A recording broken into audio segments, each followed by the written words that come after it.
thegadfly.vhx.tv, okay, is the place to be. Again, you can go there. You have London Paul, you have myself, you have CJ. And in fact, later on today, we're going to be doing a show there. So get over there, join if you haven't done so already, and check it out. And also, if you haven't also done so already, I also recommend that you go to watchustrade.live, watchustrade.live. Join the revolution. The crypto bull market rocket will begin. It is being fueled. It's being placed on the launch pad and fully gassed up. It is waiting for the right time for it to go to the moon. So check it out, folks. Check it out. Their crypto school, watchustrade.live. Watchustrade.live. The link is in the description box. All right. It's going to be amazing. Join the Pulse Wave system. It is totally amazing. And with that being said, folks, let's get into it. We got a couple of things to cover on the news and the reports. I hope everybody's having a good day. It's Tuesday. I think I'm having a good day. So far, so good. Can't complain. Anyway, where do we want to begin? Well, if there's anything that's really awesome that has happened, one of the greatest things that has happened out of the whole Russia collusion nonsense, the whole Russia collusion quagmire, the whole mayhem that has happened for the last 2 years, every single bloody day, Russia collusion. We've heard it, we've seen it. Well, folks, I'm glad, I'm happy to report that the overall confidence of the media has sunk even lower. The overall trust, people's and public's trust in media, has gotten even lower still. And I'm happy to tell you that it is the lowest in a very, very long time. And I'm happy to tell you that it is absolutely joyous to me that this was definitely the kill shot. It is the kill shot. I mean, what the media has done to weaponize a false narrative, to weaponize an event based on falsehoods and try to not only destroy via a coup d'etat against a duly elected president, but also to bring this country to a brink of war, ruining trade relations throughout the world. You got to understand how damaging this is for our reputation. You got to understand how damaging it is that when you are a sitting president of one of the largest economies on the planet, and you're trying to broker a trade deal in Europe, nobody's going to take you seriously because they don't know if you're going to be in office next month. They don't know that if you're trying to broker a trade deal with China, that they would come to some sort of grounds because they don't know if you're going to be there in the next 2 to 3 months. So why should they broker anything? This Mueller thing, and I talked about a great deal about it yesterday, but I just wanted to remind you guys, one of the other two benefits of it, you're going to see trade deals that were stalled, that were just sitting in a holding pattern, so to speak, will now all of a sudden be thrusted to the forefront and be completed and signed. Trade deals that were sitting there, idle, because nobody knew what was going to happen, is now going to be thrust to the forefront and completed. And that's a good thing. That's a very, very good thing. And I love it. I love the fact that CNN's numbers have plummeted. I love the fact they have lost a considerable amount of viewers. I love the fact. I love that fact. And here's the deal, folks. Here's the deal.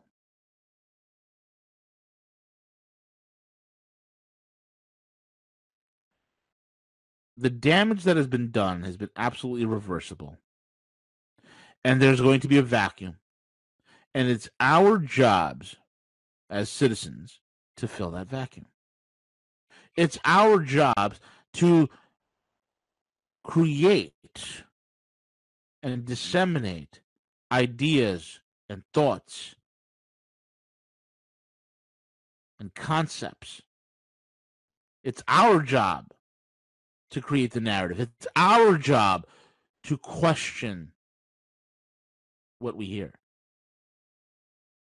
The destruction of the media is going to create a tremendous opportunity for many. And those of us who are brave enough, if you ever thought about wanting to start your own YouTube channel, do it. You ever thought about having your own blog, do it. Now's the time. Get enterprising, folks. This is a great way for you to engage. You know, it's great to celebrate, but it's also great to engage. So I'm happy about it. This is very good progress. I know there's going to be some significant blowback from the Trump administration that they're going to go. The fangs are out. The fangs are out, and they're going to go for blood. They're going to go for blood, and I think the Democrats at the highest level know this, and I think the execs at the highest level of media know this. They are doomed. They are doomed. So this is going to be good, and how it plays out. Meanwhile, we got more pressing issues, folks. We got more pressing issues. New blackouts. Okay, we got the Russian troops arrived in Venezuela. Over 100 Russian troops have landed in Caracas. And what we have, here is another emergency blackout. A new blackout hit swaths of Venezuela, including Caracas. You have 90-some-odd% of the country, like 97% of the country was plunged into darkness. It was terrible. A new blackout swept across Venezuela on Monday, including much of Caracas, sowing alarm 2 weeks after a nationwide outage that paralyzed the entire country. The power cut in the capital occurred around 1:20 p.m.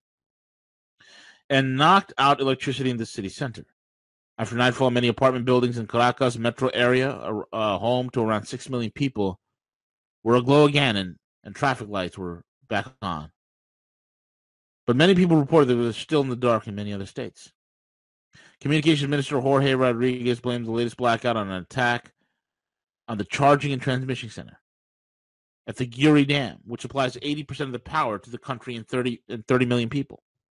Well, last time took days, now it's taken care of in just a few hours, Rodriguez said, saying the fix has been made in record time. What they're doing is they're taking the servers that are controlling a lot of the power plants, okay, and the generators, and taking them offline so they are secured, so they won't be systemically taken down in a cyber attack, folks.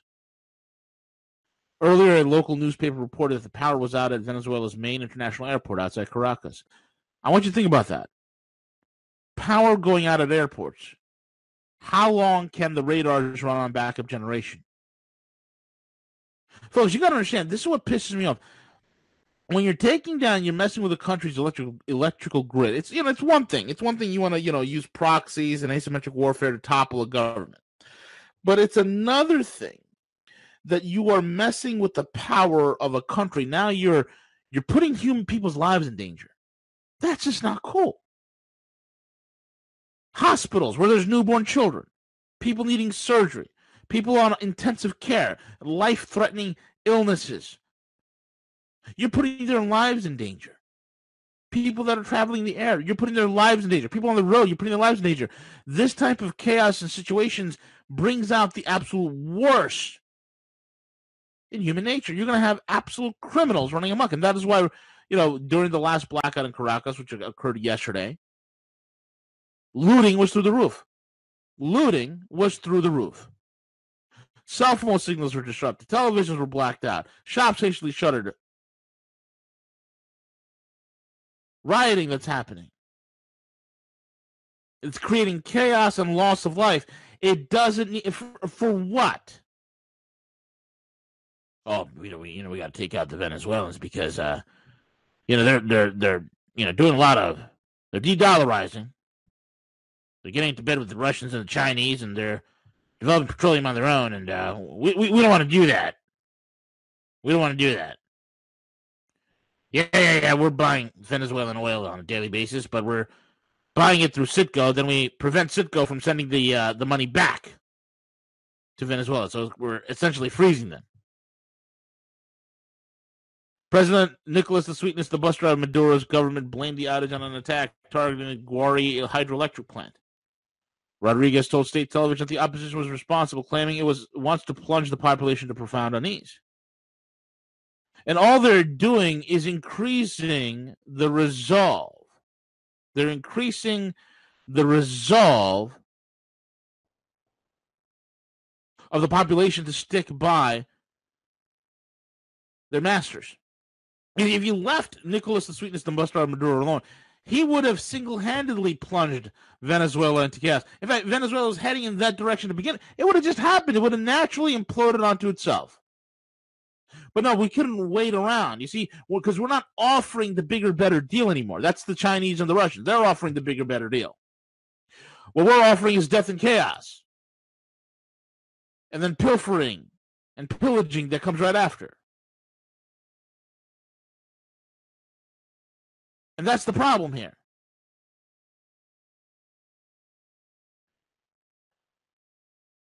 NetBlocks, the website that tracks internet traffic and outages, shows that 57% of Venezuela was down. Anxious Twitter users who were online said several big cities in the west of the country, including Barquisimeto, Barricabio, and Barinas, were impacted. Not another blackout. No, God, no. Tweeted Fleur Melor, a 29-year-old resident in the town of Oca, whatever, in Caracas, sitting in the office without power but with a generator, wondering how long will this new blackout last. Do I have enough water at home? What about the meat and the chicken in the freezer? Tweeted. I mean, think about this, man. I mean, it's like people are suffering as is. They're getting by on very little. According to a study by the opposition-ruled legislature and the medical group of Médicos por la Salud, around half of Venezuela's hospitals have generators. In the last blackout, however, many did not work or were insufficient for the needs of intensive care patients, neonatal wards, and dialysis patients. How do you like them apples? Imagine your kid. See, this is what you got to do. You got to put yourself in people's shoes, man. Imagine your kid in the neonatal unit and the power goes out. And you're watching that little life struggling to live. How would you feel? I'm wondering how to get home because there's no metro. I live in the center and it takes me 2 hours. I move slowly, said Anna, a frail 64-year-old who was closing up the cleaning product shop that she worked. For others, frustration and anger bubbled over, adding to a sense of powerlessness created by years of an economic crisis that has made food and medicine scarce and prompted an exodus of more than 2.7 million Venezuelans since 2015. Here, nobody tells the truth. The media don't tell the truth, and we're prevented from doing our work, said Joanna, electrician wiring up a frozen yogurt shop. Raphael, working in a printing shop where all the machines have come to a stop, accused the government of not doing repairs to the power grid. They have so many warnings about the network being damaged, and they do nothing, he said. It's a terrible situation. Terrible situation.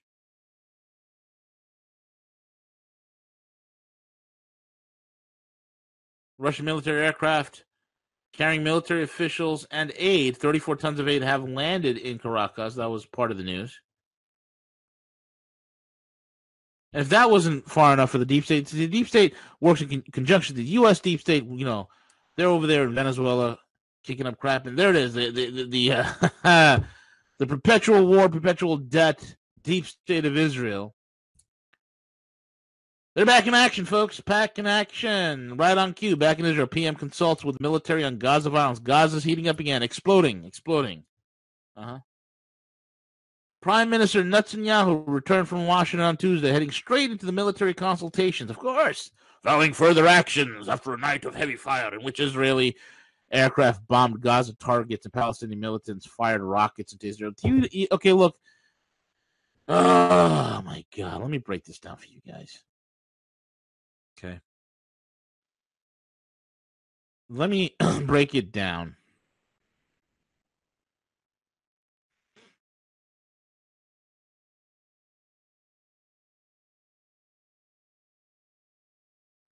I'm gonna break down the ineffectiveness of Katyusha rockets.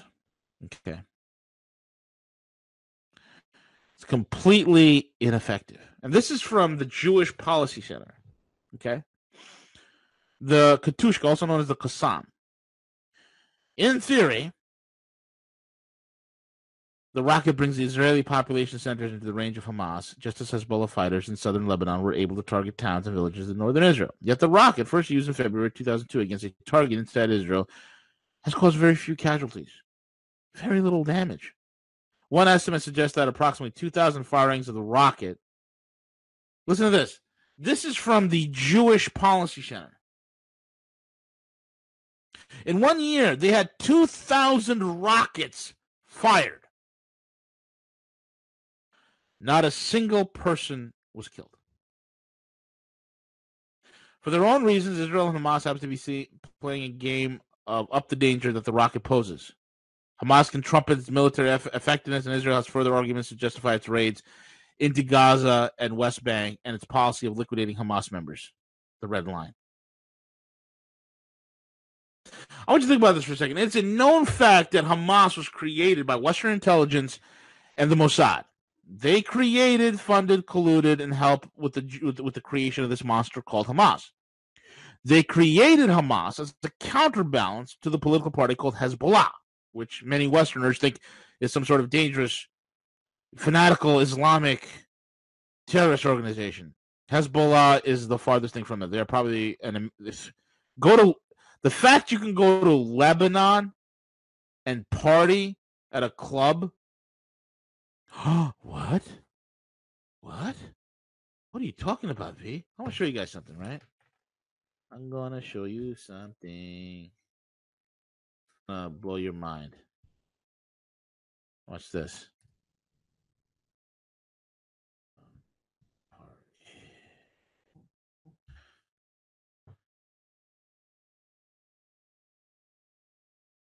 Okay, I want you to watch this, okay?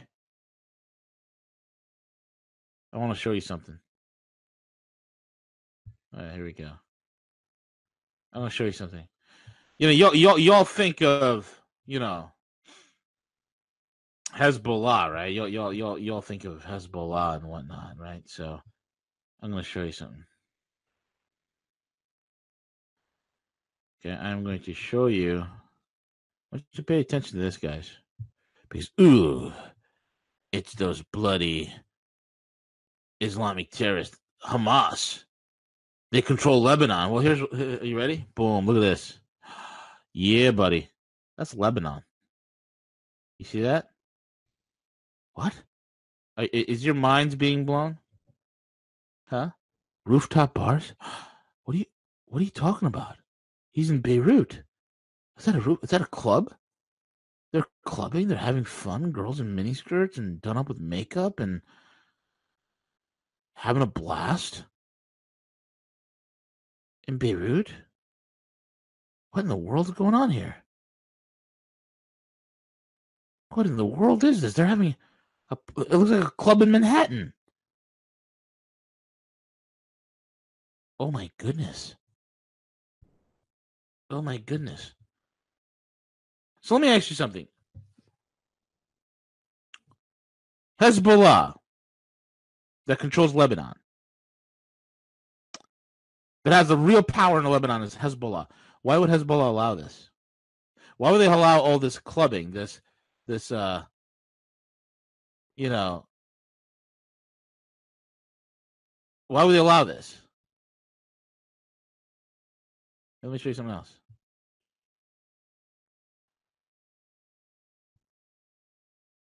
This is what they don't want you to think. This is the crazy. Oh my God, we got to kill these Muslims. Oh my goodness. Look, here's some very religious, fanatical Muslims for you. Look at these fanatics. Look at these fanatical Muslims. Look at them. They're in a pool party. They're at a bar in Lebanon. Look at these fanatics. They're probably chanting about going on jihad, right? Right? They're probably chanting about that, right? Girls in bikinis. I mean, it's terrible. It's terrible. It's hateful.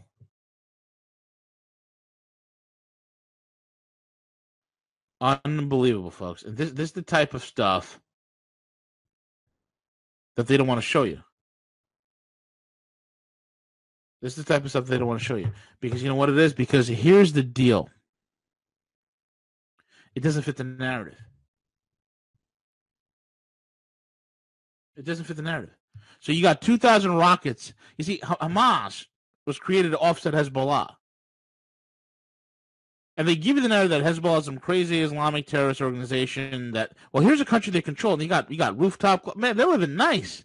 In fact, you should look at Beirut. Look at Lebanon before and after. Lebanon's thrived under Hezbollah. Got rooftop bars, pool parties, top-notch hotels, great dining, good food scene, cafes, the whole 9 yards, right? They want to take that down. They want to destroy it. So what is it? This is a classic Hegelian dialectic. Hamas, which Mossad controls, shoots off these useless rockets. Hamas gets to tell the people in Palestine, look, our powerful rockets have went in there, killed 1,000 of those dirty Jews. And this way, their military prowess looks so good. And then the Israelis are like, oh my God, Hamas fired these dangerous missiles causing massive damage. No one's died, but massive damage, and increases the fear and the paranoia level. And now they have a pretext to go ahead and eradicate what's left of the Palestinians over there. And this is how the deep state plays. Perpetual. The best thing Israel could do is for the younger generation to stand up and off-throw both the governments of Israel and in Palestine, and let the kids integrate. Dude, they'll find out there's a lot more in common than most people think. That's how you fix it. You fix it economically, where there's a vested interest. I don't want to see my neighbor eradicated because why? He's of economic importance to me. He's of economic importance to me. I don't want to see him eradicated. That's how you fix the problem, folks.